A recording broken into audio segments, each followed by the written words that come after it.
Ladies and gentlemen, welcome to the Animal-Based Dad podcast. This is the show where between my guest interviews with subject matter experts and topic-specific deep dives, the aim is to arm you with actionable insights and information on how to prioritize your metabolic health and improve your overall health and well-being. Ladies and gentlemen, welcome to the Animal-Based Dad podcast. I'm your host, Ricky Du Plessis, and today I have a man who I've asked to be on the podcast because I've become a tremendous fan of his generosity and the work that he's doing, albeit unconventional, for the carnivore space. Mr. Christopher Brandlin, welcome. Pleasure to be with you today, Ricky. Thanks for inviting me. Oh, you're most welcome, sir. Christopher, can you give us just a short overview for the audience? Who are you? Where have you come from? What is your interests? And we'll go from there. Certainly. So I was an athlete most of my life. So I was a wrestler in high school. And then when I got into college, I became a personal trainer. And then I got into powerlifting. And although I had a lot of fun in college, I still took my athleticism to a different level. And once I finished college, I decided to go to law school. And when I was going to law school, I actually opened up my own personal training business. And since I stopped partying when I got into law school, since I had to take things a little bit more serious, I actually met with a dietitian who kind of focused on all natural bodybuilding, and I told him that I wanted to basically compete in all natural bodybuilding. Some of my colleagues, my other personal trainer friends, have said, "Hey, you have some good potential. Why don't you try to see if you can, train all naturally?" But I think when I was in college, I was floating between 180, 200 pounds. I was more of a power lifter, and I'm 5'9", so I'm not the biggest guy. I'm just a short Italian attorney. But anyways, he got to trim to like 3% body fat when I was at my best. And then 2010, I was winning, back to back. These are like, amateur, all natural bodybuilding, but it was still kind of advertised and it was still promoted. And I won Mr. Los Angeles Natural in 2010. That's what got me into the Muscle and Fitness magazine here in the United States. And I kind of kept promoting that even after I was, transitioning to practicing law. And then I passed the bar exam in 2011, and I've been an attorney ever since. But even since I passed the bar exam in 2011, I was still having a great intrigue and interest in the health and fitness community. So since I was so admired that my registered dietitian got me so lean with doing this carb cycling diet, with basically just going very strict ketogenic for most of the time and recycling on your carbohydrates, I wanted to get an additional credential in dietetics. So I got my AAS degree in dietetics, and then I got my DTR certification, which is a registered dietetic technician, basically, or they call it DTR, and it's kind of a step below a registered dietitian. And then I was considering getting the registered dietitian, but one of the problems was getting these contracts with hospitals, since I was a full-time attorney. So I ended up getting an MBA, and then I was pursuing it. Right now, I'm pursuing a PhD. And my PhD is actually in public policy administration. It's actually teaches individuals how to basically operate smaller and larger governments. But it's a huge crossover with public health. And we already discussed, and we'll discuss it again. And I had some big health scares in 2017, which is 6 years after I passed the bar exam. But just to save my life, I found the carnivore diet and a couple other kind of adjuncts, which I use to kind of maintain my natural health. And that's why I give so Chris, private. You said save your life. I wonder if you wouldn't mind just walking us through what health concern did you go through? What happened? Certainly. So roughly in 2016, I started, I was always training like at 4 or 5 in the morning. Even when I was practicing law, I tried to get a huge workout right before I went to the office. So I would do this routinely throughout the week. But I'm not sure if it was from too much work or too much traveling, but all of a sudden, in 2016, when I was waking up in tremendous pain, and I wasn't sure what was causing it, but it was systemic. It wasn't just one joint. It was head to toe. And I was getting very sick, all nauseous all the time. And then it transitioned to having tremendous gut problems. And I had made a major mistake by, listening to some of my family members because I never usually went to the doctors. I was always, I don't need to go to the doctors unless something's wrong. So that was my kind of, my idea throughout college and law school. Yeah. But I didn't know what was going on. So I basically sought some medical attention with different GI doctors because it turned out to start getting more worrisome in the GI tract. And a lot of them just put me on a load of pharmaceuticals. And this was over the course of 1 or 2 years. It was everything very harmful, laxatives, basically corticosteroids, and they were trying to get the inflammation down by corticosteroids, which is not anabolic steroids, but it's still it's very problematic for immune system. And then they put me on a whole list of antibiotics, and it completely destroyed my gut to the point where a piece of my intestine got so inflamed. In 2017, they kind of referred me over to a surgeon, and he kind of promised that, he's like, look, I see this, I've done a scope of your intestines, with the colonoscopies and everything else. And I see this part of your sigmoid, they're part of your lower intestine that's really inflamed. And I can almost guarantee you, if we remove just this piece of your intestine, I think it was like 6 inches or so, you're going to feel so much better. I think this is the culprit. I think if we remove this, you're going to be so much better. And, I was very vulnerable because I was so sick and I wanted my life back. I was like, I missed training. I missed having a happy social life. And, I missed having fun. And I'm limited right now. This is really, depressing. So I agreed to the surgery, but it was the worst decision I've ever made for many reasons. One of them, they released me, first of all, right after they were doing the surgery, while they're still stitching me up.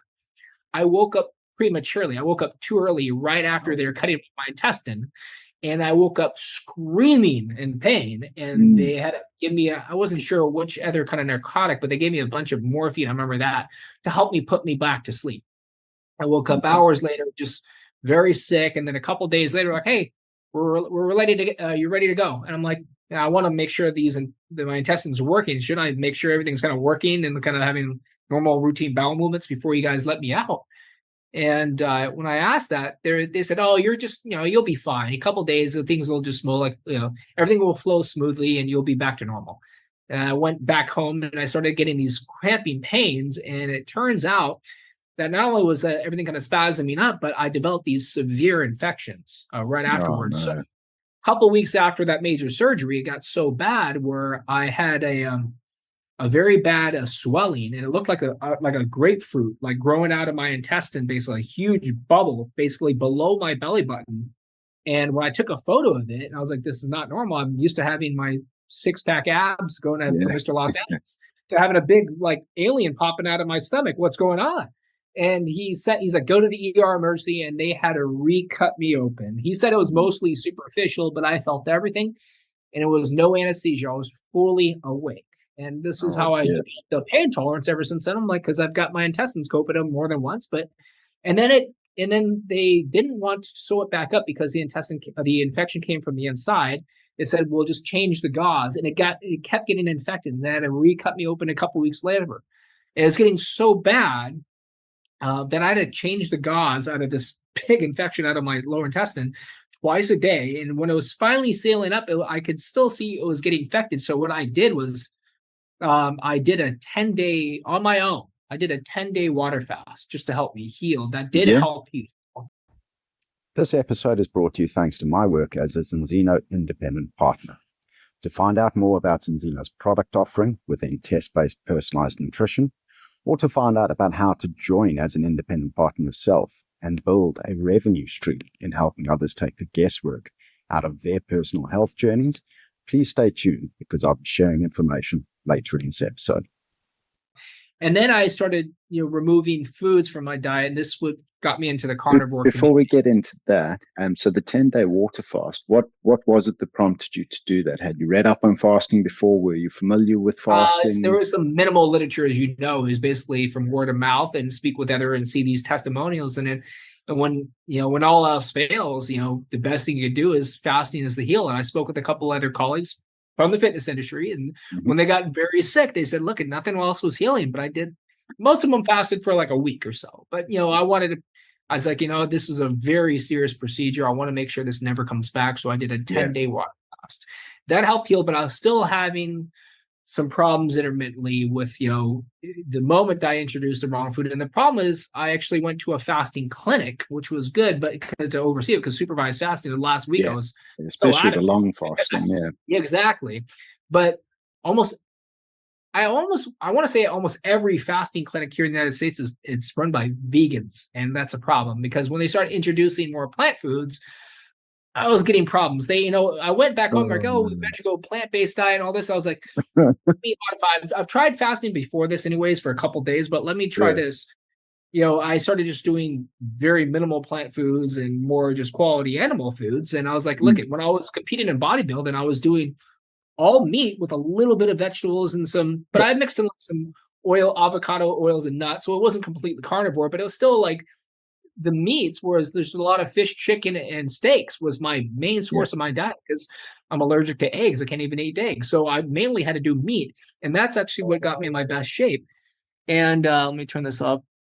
But also, when I was reintroducing the plant foods, it was causing more inflammation. So when I started removing the plant foods, I started noticing I was like, I'm getting a lot better. And then I spoke with some other colleagues. I said, some people just, you know, do this meat based diet. They eat nothing but Mm. meat, and supposedly, it's very promising. So that's where I started, consulting with different carnivores, and that's what got me into the Okay. carnivore community. I kind of bit more carnivore in 2018, and that's where I went over to Budapest, as we discussed earlier.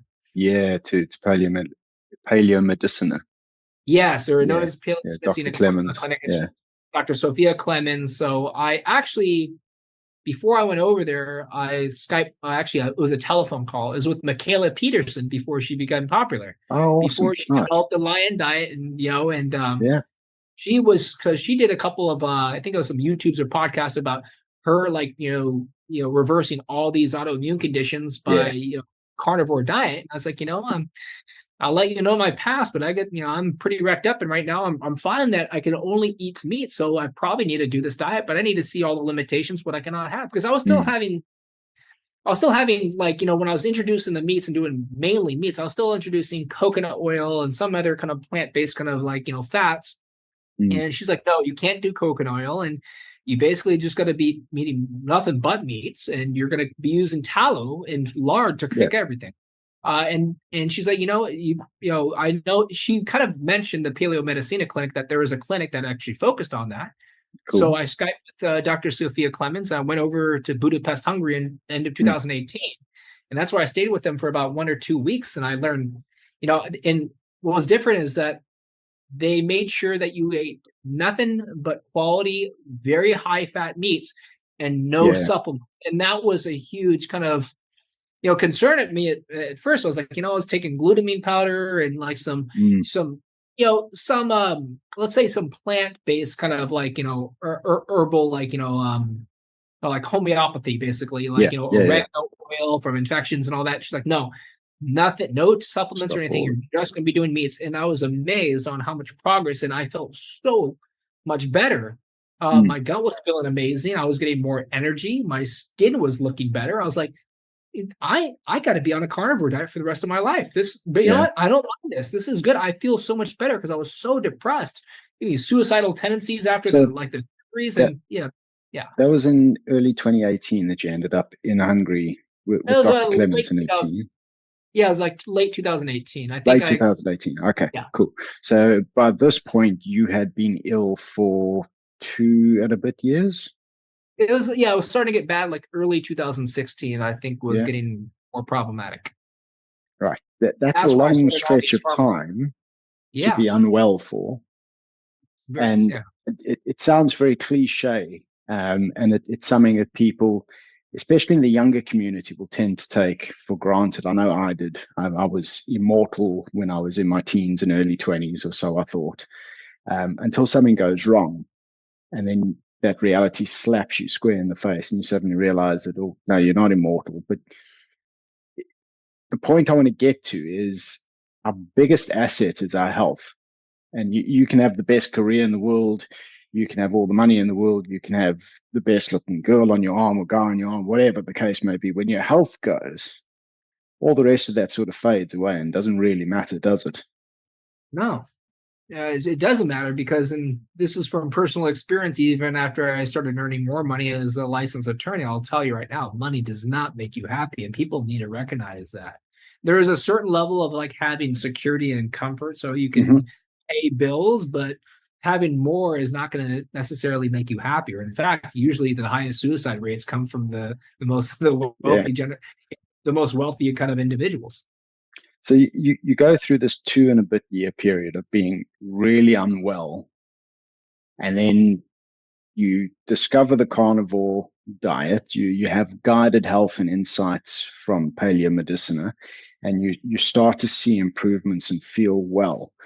Can you talk us through how profound that must have been? Because I can imagine I've got my own health journey, and I've been through not quite the depth and severity of the journey that you've been through, but I know the difference it made for me. But there'll be many people in the audience who are facing their health journey at this point in time, are looking for answers, but haven't found the answers yet and haven't experienced that coming out the other side of the dark tunnel. And so I think it would be good just to speak to what that change was for you and how that felt. Yeah, and I could definitely elaborate more on that because, you know, going to the best shape in my life, then I had probably one of the happiest lives in college because not only was I like the top personal trainer at a gym, which was right down the street from a big university, I was also the fraternity president. So I was, I'll be honest with you, I was partying my ass Mm, off every mm, week because I was a fraternity president. I'd go to school, but on the weekends I would throw these major parties, and I had a really, really good dating life. I don't want to speak with too much because it's going to come back to me. But anyways, going from that kind of like that kind of lifestyle and just a happy, and even when I was competing in law school, I still kept it happy because I was still having a great kind of dating life and I was winning a lot of awards. And I was in the best shape of my life. But then when you someone takes away your health basically, and if you're in that condition where you're basically like locked to a bed and you can barely get up in the morning, you can't even exercise, it's very depressing. And I probably didn't mention to you, but I mentioned to a couple others, only a few others, but I got so bad to the point where I tried to end my life after the surgery twice because I was sure. so depressed. And fortunately I failed, but still that Mm, just shows you. But when I saw that there was light at the end of the tunnel, when I started seeing all these improvements after going to Budapest and back and coming back to the United States, and then just practicing exactly what they were preaching is basically just nothing but quality is the best quality animal foods, because there are mm, carnivores that can mm, eat some pretty shitty meats. And yes, when you eat some very low quality meats, it doesn't mean you're automatically getting healthier if you're eating a bunch of hormone and infused kind of like mm. cattle. So it brought me out of depression. And now I feel motivated that I have to do something for the carnivore community, and that's why I even kind of advertised it on the prior podcast with Anthony Shafee and a couple others, is that I prefer to cater the carnivore community, and that's why I got Nice. Yeah. trademarked as the carnivore lawyer, is because I always tell them, you know, even if I don't practice every practice area, I'm more than welcome to speak with individuals, and a lot of them are here in California, and I'm doing. I also practice in Texas, but I also know general law in all 50 Hmm. states.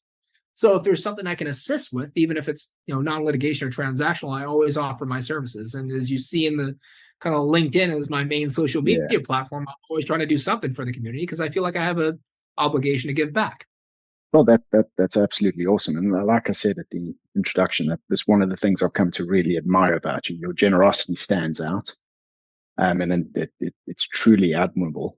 One thing the audience won't know, so we'll fill them in on this. So I've finished off the manuscript for what will be my first book, and you were one of the people kind enough to review it for me and to provide me with some constructive criticism and feedback, and it was tremendously helpful to me. And yeah, really appreciative And of it's a very the well input. written manuscript too, so I was Thank you. impressed. Yeah, yeah. So no, it's good. So I want to ask you two things, Christopher. I want to ask you, having been through this journey, what does metabolic health mean to you? And then what have you done today to invest into your own? I think we have this prior discussion because your prior person on your podcast that I think did a podcast with me about a year ago, Martin, perhaps his last name is Gillespie. Is there something? Gillespie, yeah. Gillespie. He focused on that same term. And before he mentioned that, it was never really brought to my attention too much. No one ever asked me, what does it metabolic health mean to you? And then, after looking at a lot of different individuals' descriptions of metabolic health, it's basically, how are you using food as medicine? And that's my best description is. Like, it's not only using food as medicine, but using your food as a proper energy source. And like a good example of the carnivore community is, a lot of people aren't doing used to doing a high fat diet for their energy and weight loss. And because throughout like the 80s and 90s, and even when you're younger, they're teaching you fat makes you fat. And it's the biggest myth of all. It's the sugar makes you fat. It's that so obvious. And when you start using the fat as a source of energy, and I think as a natural way of kind of nourishing yourself, you start realizing that not only are you're not having any side effects from it, but you're feeling better every day. And you don't need to rely on any of these supplementation, all these bullshit pharmaceuticals that they were given for people when they're not feeling well. I mean, you don't need the pharmaceuticals. You need quality food as your medicine. And that's why my best description is, using food as your medicine. Awesome. That's really cool. So what have you done today to invest into your metabolic health? Yeah, I mean, the carnivore was the biggest step. That was definitely the biggest step by all.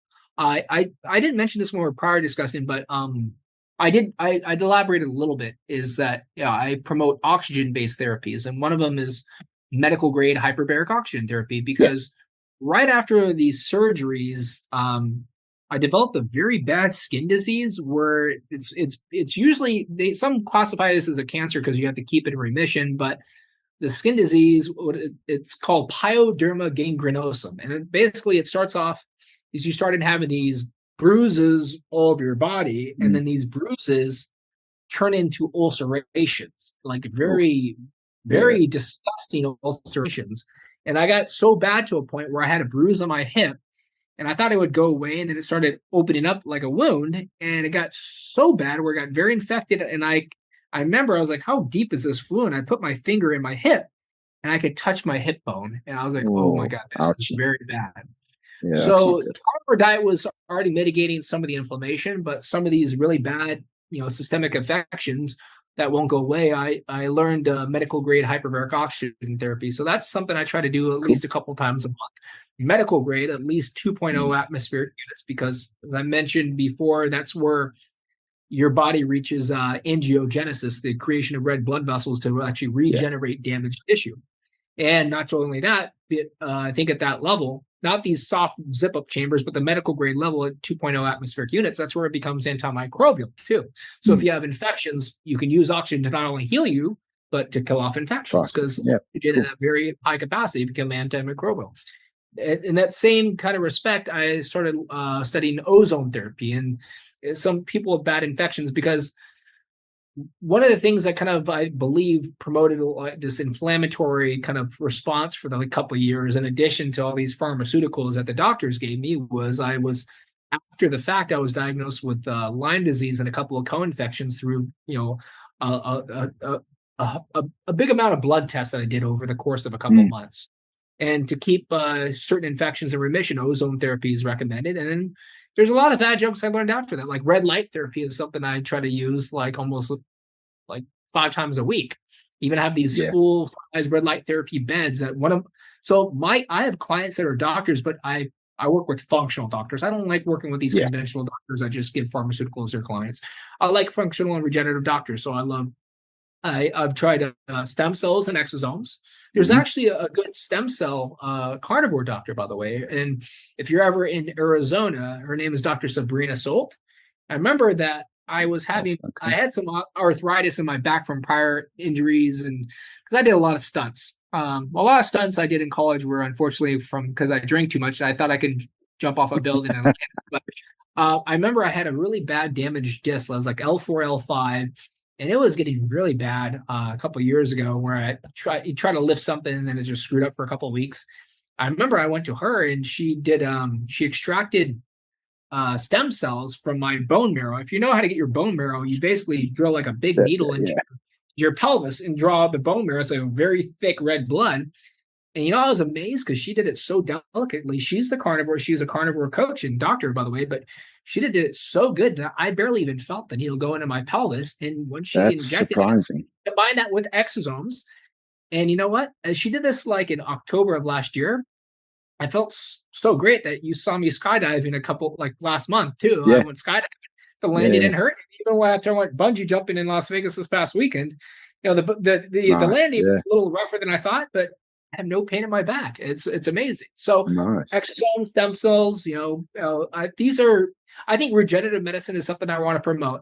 I don't like a lot of these big pharma medications because they have so many side effects. But when you think of regenerative medicine, that's something I like to combine with the carnivore. And one of those is peptide therapy. And these are different combinations of amino acids.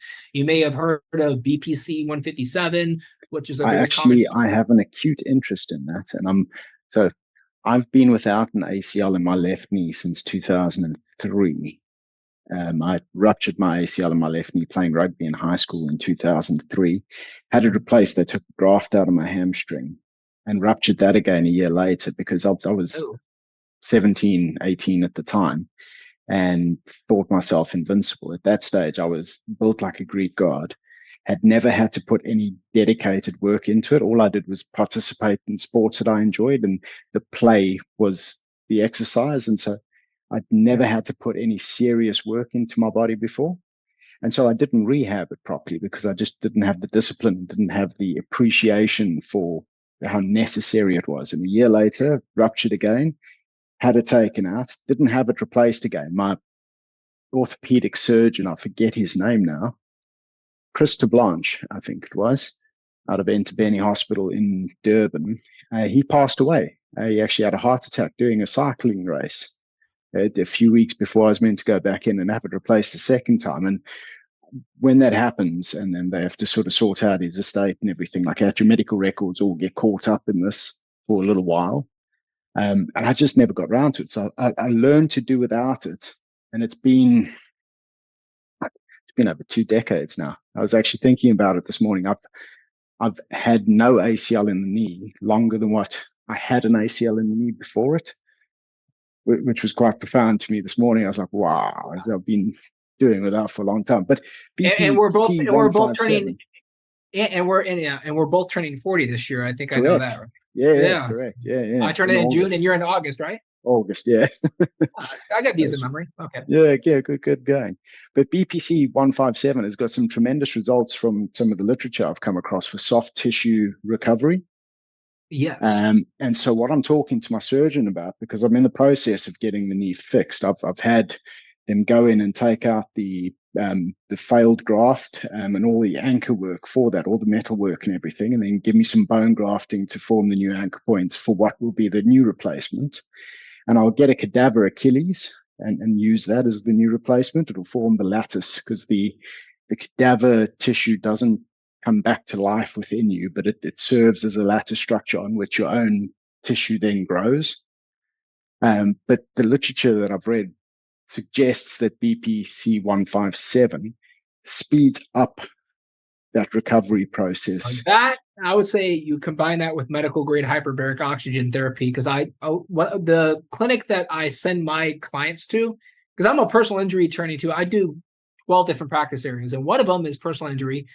And if I have any clients that are not getting any kind of like improvement with the conventional medicine like physical therapy, chiropractic, and they have, especially if there is a brain injury, if there's traumatic brain injury, TBI, I send them to medical grade hyperbaric oxygen therapy because that's good. I call my colleagues over there. Hey, I got this client. They're willing to pay cash out of pocket, but they need to get better, and they don't usually see results until they do the medical grade hyperbaric oxygen therapy because you heal 10 times faster than normal, and that's the whole that's the whole literature behind BPC 157. And there's also thymosin beta 500, which is usually combined with BPC 157 to produce like a really powerful anti-inflammatory response. But if you combine these with the carnivore-based diet, intermittent fasting, sometimes extended fasting when necessary, and then you have a whole host of functions that you not only can improve your overall well-being, but promote your longevity.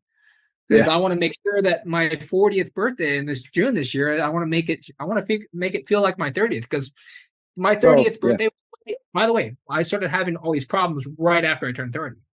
And a lot of people, I realized, not only orthopedic problems, and I think you can recognize that after you turn 30, you can't get away with a lot. Yeah, no. Well, I think what tends to happen, and I had a similar conversation with Martin Gillespie last week. I think modern lifestyle is so far removed from what our physiology evolved on and needs as triggers and inputs for the different functions that we sort of get away with it through our childhood, teens, and 20s because we have what I'll call the elixir of youth on our side. We've got high testosterone. Like we're able to get away with a lot more punishment than what you can once you post 30. I think once you post 30, you then the chicken comes home to roost. Like the years of suboptimal lifestyle hit you hard. And I think people mistake that as, oh, it's just aging. I think that's the wrong mindset. It's the wrong way to conceptualize it. I prefer to conceptualize it as you're living wrong.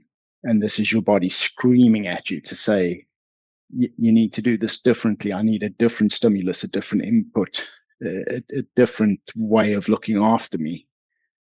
Because when you do, and some of us are fortunate enough that we discover it in our 30s. I was fortunate enough to come across the ketogenic lifestyle in my 30s and sort of lead myself down the path of understanding nutrition better and understanding human physiology better because I just became more and more curious about why this was helping me. And you inadvertently avoid the trapping that unfortunately the majority of people fall into, which is they accept that they're just aging, and that all the symptoms and the issues that they're developing through their 30s and through their 40s are just aging. And then in their 50s, stuff starts to get so bad. And that's usually, if you speak to, you and I are both connected with a lot of health coaches. You go speak to health coaches and ask them the average age of their clients, and it's usually people in their late 40s, early 50s. Yep. And it's people who've gone so far down the road, they've got a couple decades worth of some serious damage from poor lifestyle under their belt. And then they're trying to sort of reverse it at that stage and undo it. And that's a hard battle to fight. Yeah. And that's why, I'm kind of fortunate that I had my wake up call in my 30s. And unfortunately, it's like my wake up call is I had to remove a piece of my intestine after learning the failures of conventional medicine and how much damage it can do. But yeah, it's the wrong choices in your life that make you realize what you have to do. And you want to make sure you treasure. I mean, I value my health and my body so much right now. I couldn't believe I let that go away. And that's going to be part of my campaign too. As I told you, I'm going to be, it's going to probably go a little bit more public in the next couple of weeks as I'm actually running for Congress. And that's going to be part of my campaign. And that's why I'm very fortunate to have a good campaign manager and her team that worked on Team Kennedy because they want to promote actual and true real health to the community. We our focus is to get my focus is because I learned the damage personally on pharmaceutical medications, and that's why I want to kind of preach this to others. But I want to have, I almost want to have like a develop a new curriculum for all the medical institutions. I really wish that could happen. Is because the more and more I speak with my doctor clients, you learn that the doctors and medical schools nowadays, it's all based on pharmacology and surgery. That's all they're teaching. In any kind of, nutrition is, if you consider the amount of time spent in medical school, many hours, and then you have your residency program, depending on which kind of area you're going to be, practicing medicine in. But there's so many hours, and I think that the most prestigious medical schools in the United States, I think their average was like 19 hours in nutrition, which is very little compared to when you think about the 10,000 hours that they're putting into. Yeah, it's a fraction of a percent. That's actually the high range. And the more and more I learn, a lot of them are spending a couple hours in total in their entire medical curriculum is a couple hours of nutrition. And that's where I see it as a problem is there instead of treating, the source, doctors are trying to treat the symptoms and they think of a pharmaceutical for all their problems. And I think that's why our country or our world, not only because I'm in the United States, you're in the UK, the entire world is getting sicker. It's because we're relying on pharmaceuticals and bad habits to, kind of live our lives. So that's going to be my campaign. I think we've fallen into,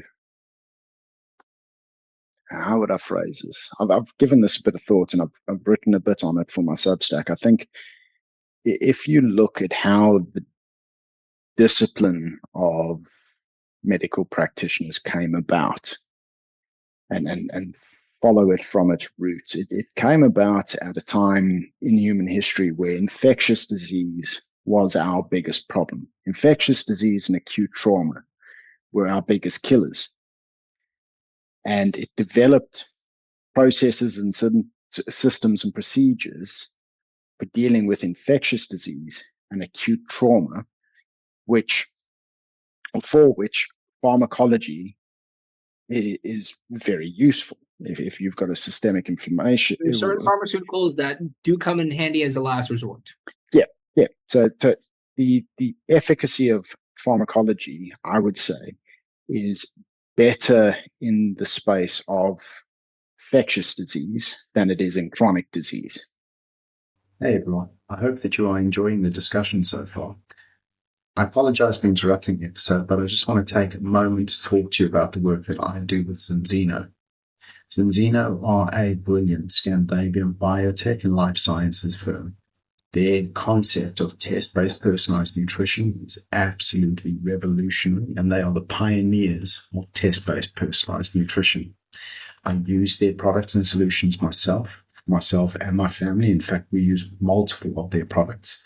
And Zinzino has been instrumental in helping me identify that I was omega-3 deficient, horrendously so, and to get my omega-3 deficiency resolved. You see, their at-home tests give you the data and insights needed to inform your dietary strategy to see whether you have any key essential nutrient deficiencies or imbalances that need addressing. And where you do, they have targeted supplementation stacks that are personalized to you according to your age, sex, and body weight, which means they are most effective to get you back to optimal. This isn't about just avoiding deficiency. This is about getting you back to optimal, and that's a complete and utter game changer. So if you would like to know more, I have linked a short survey in the episode description. Complete the survey. It asks you some simple questions about your health goals and desires. It takes less than a minute to complete, and what I'll give you off the back of that is a personalized product recommendation out of Zinzino's solution catalog, telling you which I think best suit your desires and needs and why. I'll then also personally reach out to you to see if there's any questions or queries that I can answer. Let me take the guesswork out of your health journey. And unfortunately, in recent times, certainly in the last 50 to 70 years, what we've seen is wholesale shift away from infectious disease. We still have infectious disease. We still have acute trauma. They're still there. There's still problems.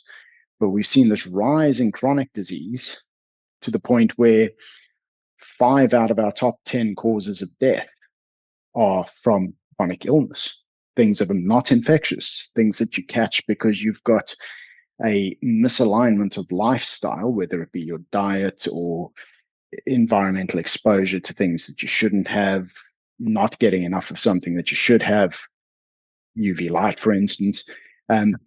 We live in a world now where chronic disease has become by far our biggest medical issue, but we're still trying to treat it the way we used to treat infectious disease. And I think that's where the system has it wrong.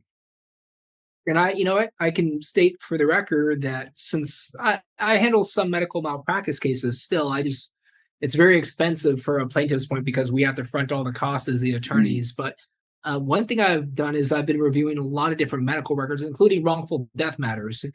And what you're seeing is when you look at their medical records for the past 5 years before they pass away, you start to realizing that it is not only they have these chronic conditions that you're just talking about, were actually the main cause of their death.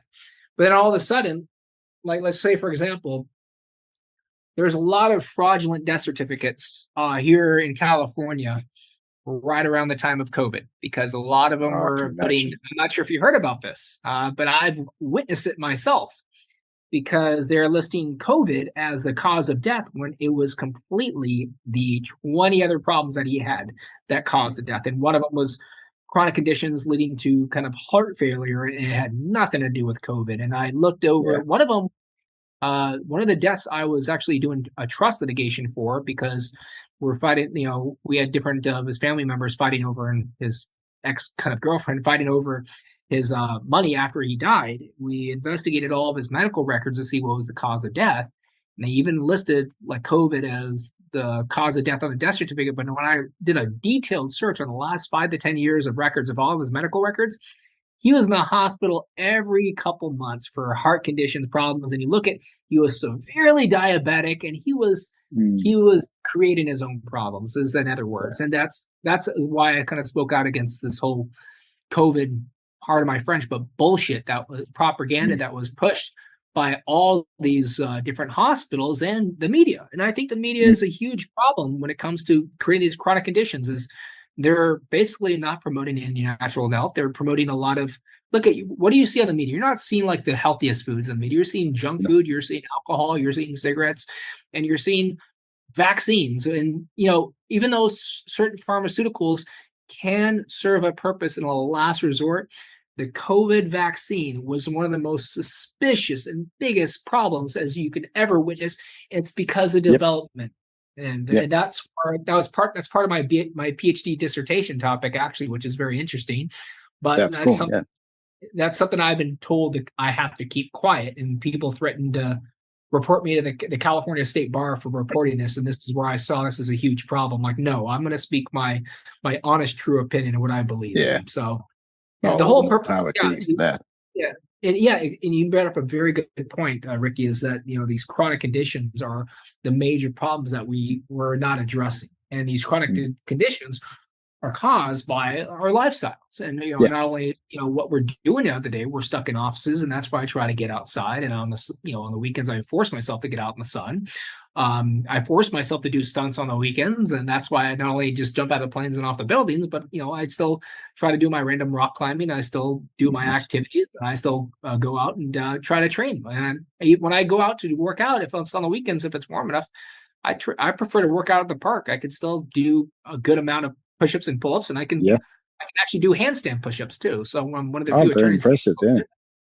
I do a bit of calisthenics myself, but I'm shorter than you are. I'm 5'8", but I am 100 kilos. So what is that? That's 220 pounds. Yes. So stocking. I'm 5'9", 150, but I got a smaller frame then. Let's just say that. Yeah. So when I was competing in all natural bodybuilding, those photos, it actually wasn't that much heavier. I think it was 157 pounds when I won Mr. Los Angeles Snatch. I had a little bit more muscle, but I was in the best condition of my life. Good body composition, good ratio. Yes, and symmetry was a whole thing. And that was kind of like my main concern is going to, as I got older, is like, I can't keep that same kind of condition. It's going to be very difficult to keep your peak when you're in your 20s, just like you when you're training in your 20s, right?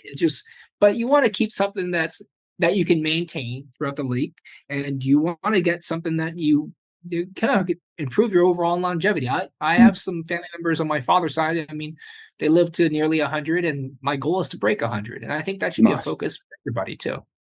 Yeah, for sure. And I'd like people to also separate lifespan and health span in their minds and hold the two as separate entities, because I think society tends to over-focus on lifespan and wanting to live for as long as possible. But what people don't seem to do is want to focus on their health span, meaning the quality of your health, keeping that as high as possible for as long as possible across the duration of your lifespan. Because what we tend to see, and I know it's like this in the UK, I can imagine it's exactly the same in the US, people hit their sort of 50s, 60s, And then they're on a whole bloody tray worth of pills that they take daily, or all of their repeat prescriptions, but they're suffering declining health over decades until eventually 70, 80, maybe late 80s, their body finally gives in and they die. But Yeah. they suffer for decades leading up to that. I lost family members in the dedication to my book. I talk a bit about it because had I known what I know now, I may not have changed their outcome. I may not have been able to convince them, but I would have loved to have at least had the opportunity to lay out the information for them and give them a choice. Because I watched them, and this is all through the gift of hindsight, which is always 2020, but knowing what I know now, looking back on the situation as it unfolded, I can see how they did the best they could under the advice that they were given. But the advice that they were given was unfortunately incorrect. And they just declined in chronic disease, just declined and suffered for decades and then eventually passed. And the worst part about it is at the end, their passing comes as a relief because you at least then think to yourself, well, their suffering's over. And that's not how we're meant to be. We're meant to be healthy and vibrant and sharp and functional all the way through. And then at some point in later life, whether that be 90, whether it be 100, whether it be beyond 100, your health is meant to fall off a cliff and then you die. Yeah, that's that, and you bring up a good point too, is that, I look at, not only do I do trust litigation. So I do most of my practice area right now. Actually, the majority of my practice is probate and trust litigation. It's usually when people are fighting over dead people's money, but I also do with conservatorships where some people are about to pass away and need to manage their funds and kind of their estate, and decide who's going to be managing like all their estate by the time of their passing. So a lot of times I have brothers and sisters fighting over the dead parents' money. And you kind of look back at the person's life before they passed away. And I always kind of bring that idea as like, if you can improve their quality of life, the last 10 years of your life, it would probably be the most valuable thing that you can give. And that's why, I always bring that up to all of my older clients when they come in and they're like, oh, I got to take my medication. They take out a pill box. I'm like, my God, you got like an encyclopedia of all these pills you got here. What's going on? And I was like, oh, right. Oh my, but this is the problem that they tell us, like, well, my doctor says to take this for my liver, but it could cause side effects. So I have to take this pill to manage those side effects. And then if I get tired, I have to take this pill. But then if I can't sleep at night, I have to take this pill. I'm like, I was like, do you see the pattern? Do you see that this is leading to one thing to another? And, that's why I kind of tell them, I was like, you may want to, what is your diet? And they're like, well, my doctor never asked me about my diet. I was like, well, don't you think your doctor, before putting you on a load of medication, should ask you about your lifestyle and diet you have a daily basis? Because there's 168 hours in a week. And this is what I used to tell my clients when I was a personal trainer. I'm like, they're like, hey, I'm going to see you twice a week, and I want to make sure I get really good shape. I want to lose about 50 pounds. I'm like, so here's something you got to realize is, you're going to see me 2 hours a week. That's fine. We're going to get some great exercise. You'll burn some calories, and you'll see some kind of habits that you want to keep throughout the week. But there's 168 hours in a week, which means that you have 166 hours on your own. I mean, when you do the math, you got some people 6 to 8 hours a night for sleep, and you got 40 hours a week for work. They're still going to leave a lot of their time, but if you're eating a bunch of shit, the remaining 60 or 70 hours throughout the week that you have on your own, that's going to really negate anything I'm doing for you. It's not going to really make a difference. Yeah, and absolutely. A lot of people don't realize that, what they do through a majority of the week really decides that they're going to be, feeling and looking throughout their life. Yeah, absolutely. And then they sit completely sedentary outside of the time that they see you as well, and don't keep an active lifestyle, and then wonder why the little bit of effort that they put in is not reaping the rewards that they wanted. Yeah. And your goal, it should have been like my goal, and kind of like, even though it wasn't really my goal, it's just something that came into play during college and law school. And even the first couple of years after passing the bar, I never had to see a doctor. I didn't have any problems. Your goal is you shouldn't have to see a doctor. And we explained this when we spoke last, Ricky, is that there may be a little distinction between United States healthcare system and your health care system in the UK, because Yeah. there's a common saying here in the United States that a patient cured is a customer lost, because most of the doctors in the United States, especially the primarily conventional doctors, the patients won't really be patients. They'll be customers. They'll be repeat customers. Repeat customers. And they'll tell them that, okay, I'm gonna put you on this medication. We're gonna see how it works. And if it works, then we're gonna keep you on this medication. If it doesn't, we're gonna put you on another medication on top of that. And you're gonna see it in 2 to 3 weeks. And then instead of just getting something resolved and kind of improving your health where you don't have to see the doctor again, the doctor wants you to keep seeing them, and you're getting on more and more medications, and you're developing more and more problems. And I see that as a major problem here in the United States. And I said, you will never, in the United, it may be different in the UK. I understand that, Ricky, because you guys have probably, who knows, a better healthcare system. But in the United States, you'll never hear a doctor tell a patient, my goal is for you to never see me again, or have to see me again, or you'll feel better. You'll never have to come to the hospital. You'll never hear a doctor say that. You may hear some functional doctors say that. And Anthony Shafee, that's something he recommends too, is he still does his consults, and he says, I want you to kind of set you on your way. And that's what should be promoted in medicine, is instead of just being like a routine customer at a hospital of just taking pharmaceuticals on a daily basis, which is going to make you sicker and more bedbound. The doctor should really say, okay, let's see how much sleep you get in a night. Well, you need to focus on your sleep, or you're going to sleep too late. How about you shut off all the lights in your room? You need to get like a really good circadian rhythm going. How much sunlight you getting throughout the week? Are you snacking throughout the day, or are you just eating solid, meals to nourish yourself? And what is your level of sugar that you intake? You'll never hear doctors ask these lifestyle and dietary questions, which I see as a major concern here in the United States.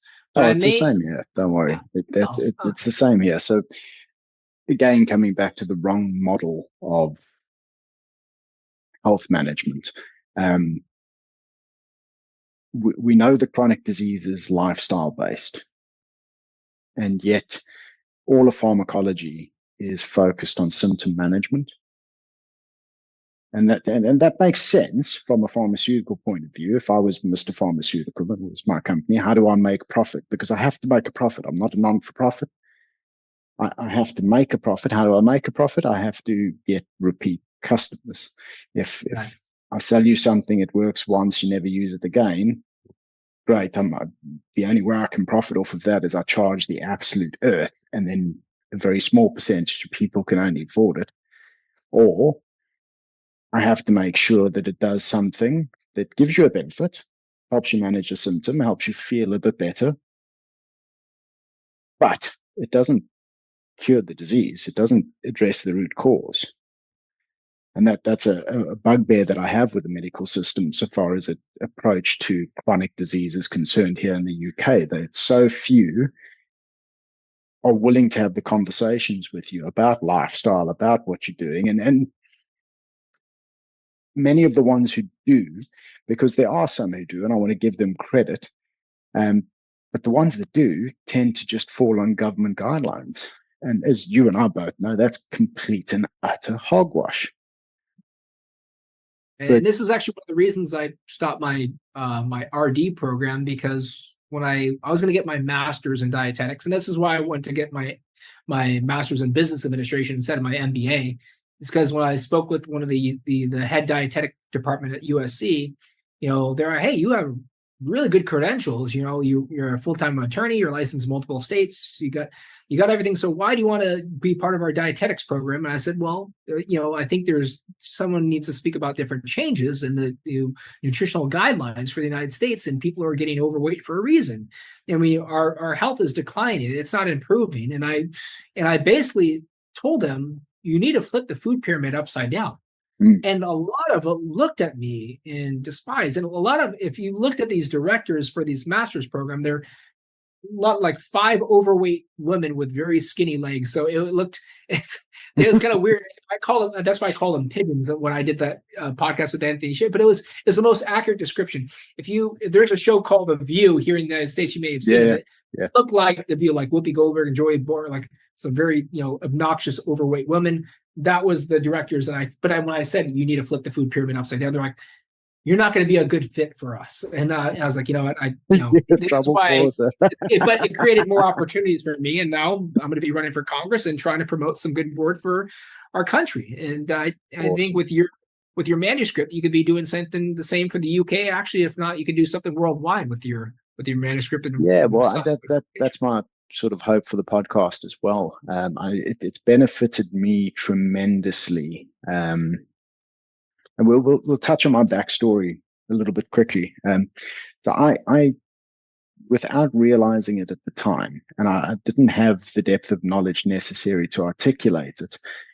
But in early 2018, and it's really for many years leading up to then, but early 2018 was the sort of crossroads for me, the point of crisis. My health had been failing and getting worse and worse and worse.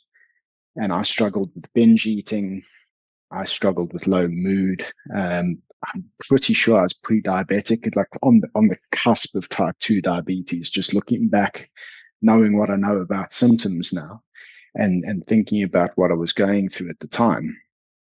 But I came to the point where, despite being physically active, because I've always been an active guy, and I've been in the gym sort of 3 to 4 days a week, every week for many, many years, but I was getting fatter and fatter and fatter, and I looked like a prop, to use a rugby analogy. Yeah. But not like an international prop. I looked like your local club prop who loves these cheeseburgers and fries. And I was just getting bigger and fatter and rounder. I was strong. I could lift a lot of weight. I could run a 5K if I had to. I don't enjoy running, but if I had to, I could run 5Ks. And I was just getting fatter and fatter. But I was facing mental decline. And I was really, really struggling with binge eating, like sweet stuff. Like they called me Captain Biscuit, as I spoke about in Martin Gillespie's podcast, because in the office, and it's a very British thing, you'll have like tins of biscuits around for when you have your tea or your coffee. And I would climb into that. But once I had one, I'm someone who struggles with alcoholism. So I stopped drinking in 2023, September of 2023. So I understand addiction better now, and I can talk to it. And maybe people in the audience who have had similar or are going through similar can relate. But the compulsion to have more becomes something that you can't control. It's gluttony in the worst form. So you have one, and you have to have another one, and you have to have another one, and you don't want more, because now you're starting to get embarrassed because people are taking notice and they've given you a nickname and it's become a joke, but you have to have more and you have to have more. And I started to get physically ill. I would go off to the men's room and I would sit there and I'd be on the verge of throwing up and I'd be splashing water in my face and sort of trying to pep talk myself and figure myself out. And I was in a bad, bad place, but I looked at my wife, and my wife had lost a lot of weight at that point, and she had done it through severe calorie restriction.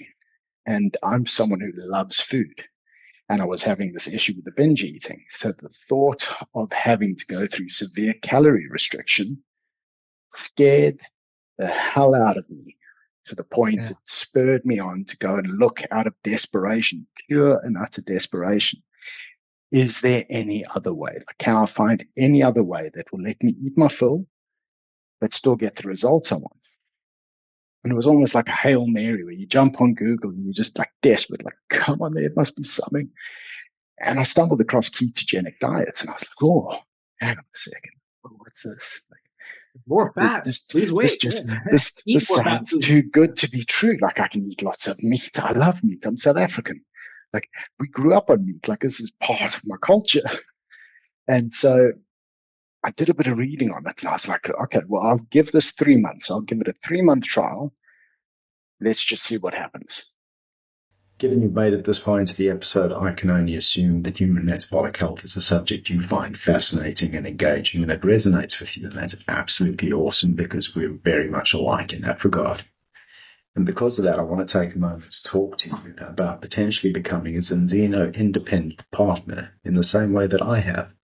You see, Zinzino have tremendous opportunities available for independent partners, meaning people who decide that they don't just want to be a customer, but instead want to use the concept of test-based personalized nutrition to benefit their own health, to take the guesswork out of their own health journeys in the same way that I have, but then to build that user story, to build that testimony of the differences that's made in our health journeys, and use that to market Zinzino's product, to market the concept of test-based personalized nutrition in the exact way that I'm busy doing right now, and bring on board other customers and other partners to grow the distribution network. And in doing so, you get handsomely rewarded through their compensation scheme, which is one of the best that I've seen in the industry. So if you'd like to explore setting up a side revenue, whether it be something that you only do a couple hours a week or something that you put a little bit more effort into and build into a full-fledged career, or anything in between, get in touch and let's have a talk about the opportunity and how this might be the right fit for you, not only to take the guesswork out of your personal health journey, but to also build you additional income streams that help to improve your financial situation and the possibilities for you and your family. And suffice to say, like this was early 2018. It's now early 2025. I've gone from ketogenic to carnivore to what I would now call, I hate that Paul Saladino got to the term before me, but animal-based. I don't eat loads of fruit and stuff like that. I don't think that fruit is necessary. But through the literature review that I did for my book, I've settled on what makes the most sense to me is Dr. Ben Dorr's take, is that human beings are hypercarnivores, meaning that we are designed to get our optimal nutrition from animal-based foods. Like animal-based foods are the optimal diet for a human being. But we also have the digestive flexibility to include some plants and fungi, depending on our personal epigenetics, what we tolerate, what we don't tolerate, and everyone needs to figure themselves out. But it just adds that little bit of variety. So if you can take the time to figure out what you tolerate well, that doesn't cause you any issues, then you can include a little bit of that just to give you some variety and to make things a bit more sustainable, a bit more interesting. And I've settled into that sort of space where 80 to 90% of what I eat is fatty red meat or seafood. And then I'll have a little bit from the plant kingdom. For example, when we spoke last, I had like ribeye steaks with a bunch of butter on it, and then I'd smash up an avocado and put an avocado on that, just because it added a little bit of different flavor, but also added some good fat for that. And that's the safest probably plant source that you can have for avocado. And that's why you'll see a lot of carnivores. I don't really personally eat it, but I know a lot of my colleagues, they include the avocado, and you'll see a lot of the carnivore kind of recipes. They'll kind of, even though it's not, carnivore, but the avocado is the safest kind of like, plant source when you're kind of like adding in some fats or, anything else that's outside of that too. So, and that's why, you bring up a good point about because there is a lot of different literature on, what humans were eating millions of years ago. And I think it was Dr. Stock. I forget, he's the dentist, carnivore doctor. Kevin Stock. Yeah. Yeah, Kevin Stock. Yeah. I think he said that, the evidence found that fruit was seasonal at least a few weeks out of the year. And it I know depends on where you were, though. So there's evidence to suggest that the closer you were to the tropics, the more available fruit would have been for longer periods of the year. But again, not the same fruit all year round. You would have still had seasonality, but you would have had a higher degree of fruit. And the increased UV exposure from being in the tropics, it goes down a very scientific rabbit hole here, which at a high level, as I understand it, the increased UV exposure helps to remove deuterium from your system more effectively. So you can get away with a higher carbohydrate load.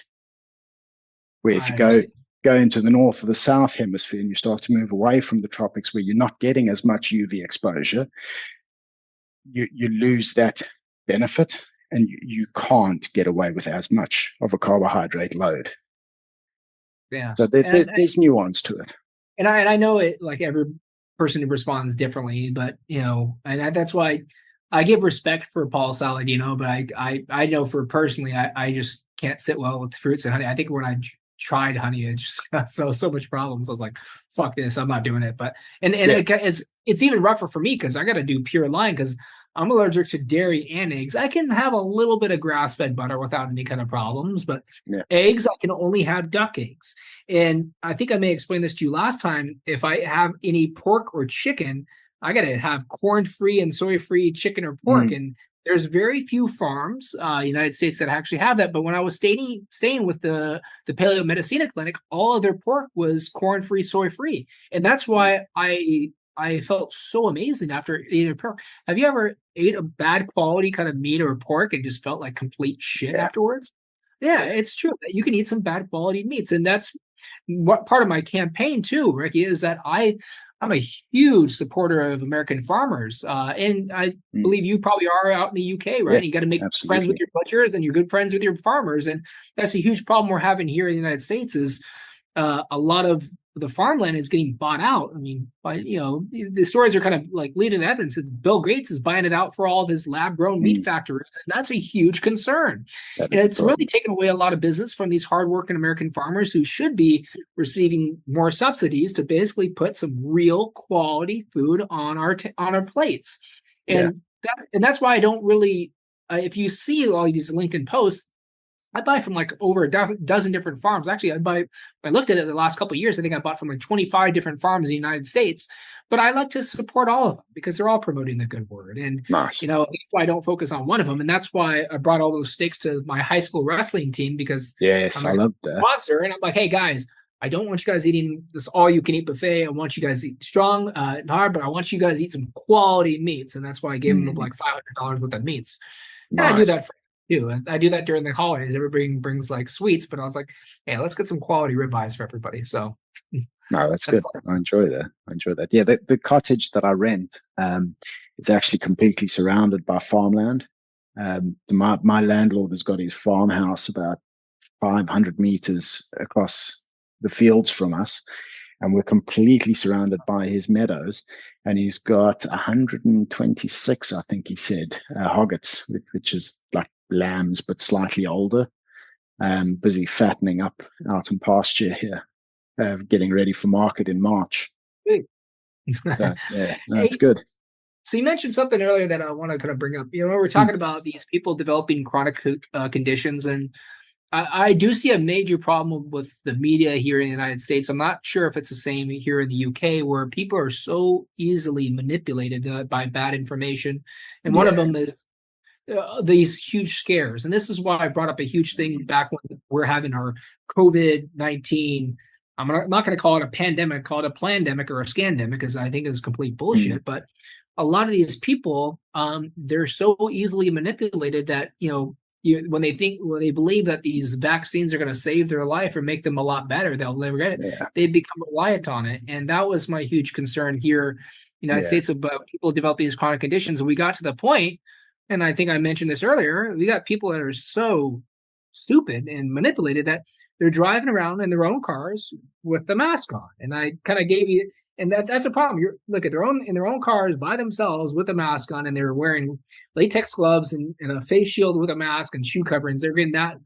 I think that's a huge problem. And that's where, we hit rock bottom. I wasn't sure if but it sounded like in the UK, you guys are waking up a little faster than we are, correct? Yeah, I'd say that there's definitely, there has been an awakening. And we see it now with what's going around at the moment. It's a bird flu. And you'll see them start to sort of hype up the fear train regarding the bird flu. And maybe it's just an echo chamber. I can't say for sure, but certainly everyone in the social media space that I'm involved with is sick and tired of the nonsense now and just not having it. So yeah, maybe it's just small pockets of us, and we're each other's echo chamber. So maybe it's not representative of the whole, but it certainly feels like the majority of people who were concerned during the COVID era, talking 2020, 2021, 2022, thereabouts, a lot of those people are now looking back and sort of going, you know what, we're not going to fall for that nonsense again. Like you stop. Yeah, Like I'm not even interested. I'm glad. I mean, do you still have? I mean, one of our problems with the RFK kind of brought up too, and I'm really supporting him proposing this is to limit the amount of advertising by pharmaceutical industries. Are you having is it also a problem We in the UK? actually, Pharmaceuticals I, have a lot of advertisements. I don't watch live television, and I haven't for many years. Mostly No, because I don't want it's to only pay. on television. It's ads throughout social media, and you'll see these banners, and you're going through YouTube, and you'll see a commercial saying like "brought to you by Pfizer." Yeah, we don't COVID. actually, we don't get that. I stand to be corrected, but I think there is a law here within the advertising space that prevents pharmaceuticals from advertising. Certainly not the same way that they do in the States. Like No, I no, the spent states they're advertising quite a bit, and that's yeah, I a huge. spent a year in Florida, in Fort Lauderdale. Oh, this is long time back. Feels like a previous life, but it astounded me. Like this was pre-pandemic. We're talking 2004, so Yeah, long that's when time I was actually in pre-pandemic, college. and the amount of advertising for pharmaceuticals, like OxyContin, was like a big one. Like, Oh yeah, it was all over the place. dear This is goodness. before COVID. It's always been present, and that's why people. And it's an easy way to manipulate the public. Is basically they'll think they just watch television, they see these ads, and they're seeing it everywhere. Mm, They're telling them, "Well, have you got your flu shot this year? Like, are you having problems with the are you having liver malfunction, or cirrhosis, or are you having pancreatic problems, or are you having migraines? Well, and not mm. whenever they read off the side effects, you notice that they read them off very fast, and where you can't even Yeah, understand it. You'll see yeah. all these happy people in the commercial, like, oh, they're happy again. He's with his grandkids, but all of a sudden, like, the side effects will be like, basically, well, like, heart failure, like, blood clots, and like, erectile dysfunction. You're like, wait, I'm getting this for a pain medication, but now I can't get my dick up. Like, this is something I probably need to know, and this is some people probably need to realize Oh, that there's always going to be some side effects. And yeah, as you may know, I have a very strong sense of offensive humor, and that's probably another thing I, that's I also I share it. Don't worry, I share it. I can. I love upsetting people on social media. It's one of my favorite pastimes because yeah. um, yeah, I think what would be good for society is to start to recognize that we need to take agency over our own health again. We've been brought up, certainly, like you and I are the same age, and I grew up in South Africa, you grew up in the States, obviously. Um, but growing up, for me, you were taught to outsource your health. You sort of, and I'll elaborate on that a little bit. So you were taught to treat your health reactively, and what I mean by that is you wait for something to go wrong, and then when something goes wrong, you outsource the fact that it's gone wrong to someone. You have to go see someone, and they have to help you diagnose what's gone wrong, and then they have to give you something to make it better. You're taught to outsource your health. You weren't taught to take ownership of your health and to look after it proactively. And I think that's a shift that we see coming. And it's something that I really hope gains a lot of traction, is that people start to move toward preventative health, wanting to understand.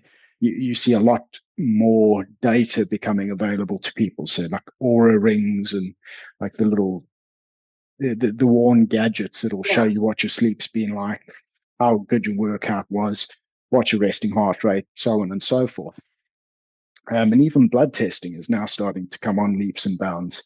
Um, Dry blood spot testing that you can do sort of from your home rather than having to go to a phlebotomist or to the doctor or something like that, which just yeah, makes it far that's more that's something I personally did as well. accessible. So in the last couple of years, that's why instead of just getting an appointment at doctors, is yeah, you can actually print out like you can get a lab order online with certain companies that are part of these health Mm, communities.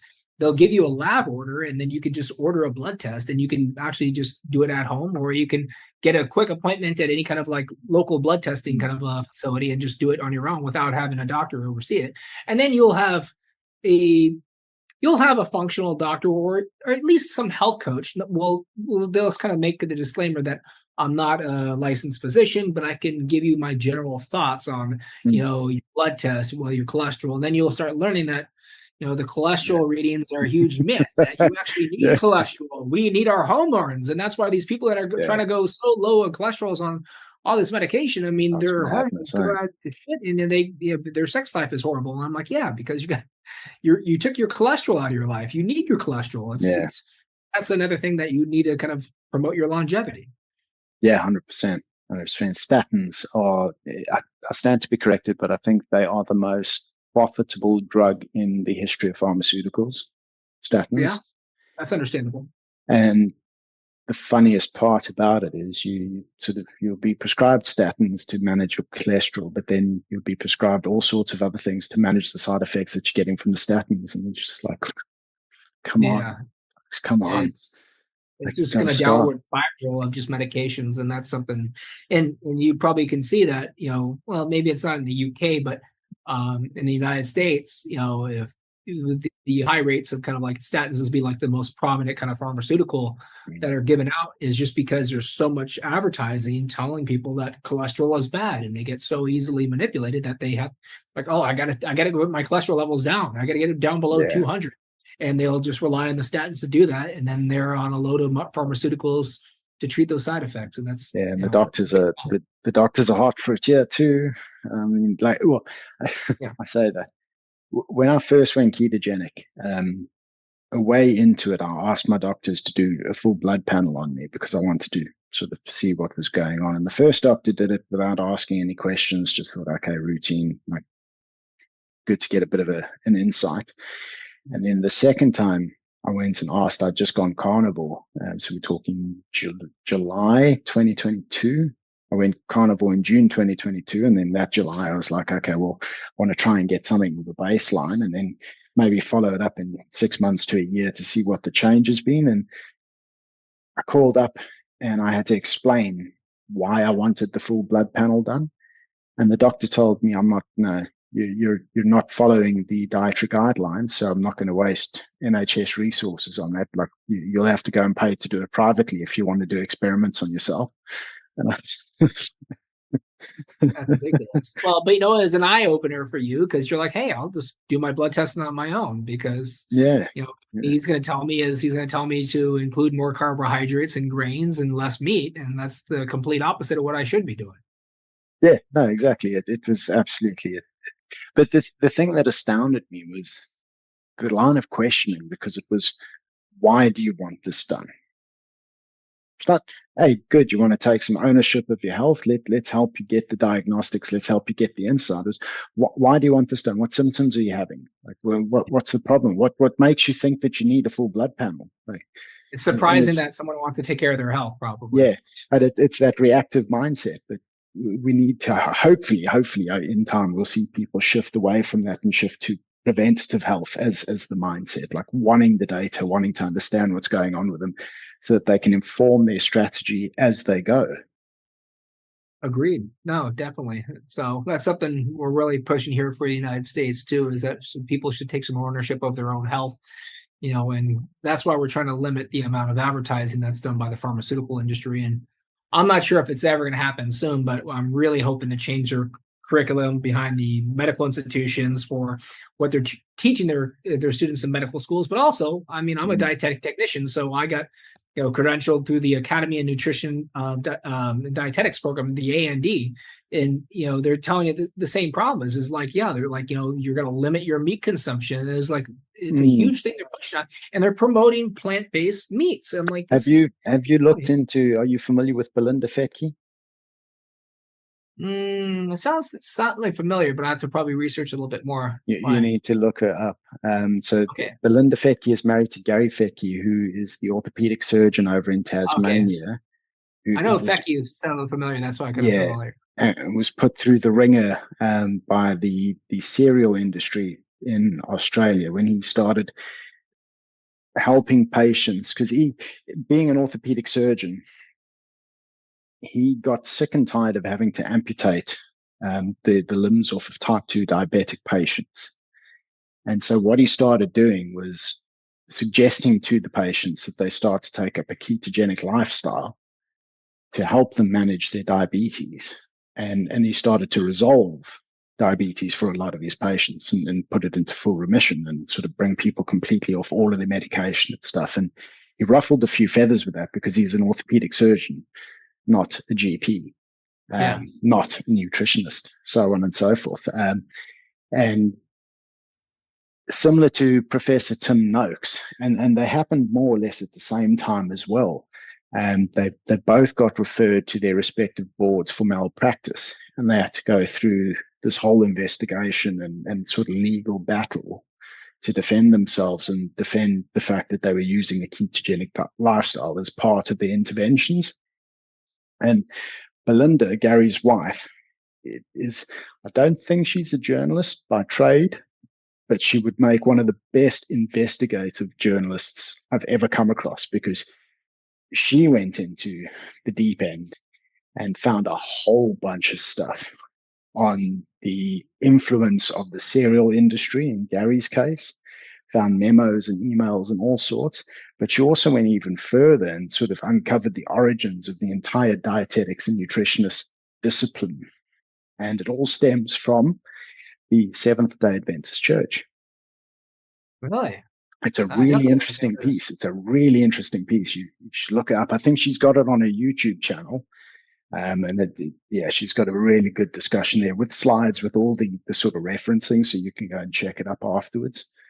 But it's very eye-opening. And it like when you understand that, when you've looked at the history and you understand where they've come from, what they're pushing at the moment will make a lot more sense to you. Yeah, that's understandable. It'll be good reading material for me for the weekend. Cool. Christopher, we're going to wrap up shortly. Before we do, is there anything else that you would like to highlight to the audience, which for you would be a key takeaway for them? If they were to take away one thing from this discussion, what would you want that to be? I think it's going to go back to the definition of what I believe is metabolic health is, use food as medicine. Don't rely on pharmaceuticals. And my whole goal of my campaign is to get people away from the pharmaceutical industry and start relying on their own natural health. So awesome. That's my main focus. I love that. Well, thank you very much for your time, sir. I really appreciate it. You've been absolutely wonderful. And I hope to have you on again sometime soon. Likewise. Thanks a lot. Okay. Hey folks, thank you for joining us for today's episode. If you found this discussion useful and informative, please be sure to give the channel a like, and please also subscribe so that you may stay up to date with upcoming episodes and exclusive content as and when they are released. Just a reminder that this podcast is made possible thanks to my work as a Zinzino independent partner and Zinzino's brilliant test-based personalized nutrition concept. If you feel like you would like to know more about Zinzino's product offering, or you are interested in potentially joining me as an independent partner yourself, you will find a survey linked in the episode description. Please feel free to complete this survey. It only takes a minute, and in return I will provide you with a personalized product recommendation, and I will also personally reach out to you to see if there's any questions or queries I can answer. Thanks again, and looking forward to having you back soon.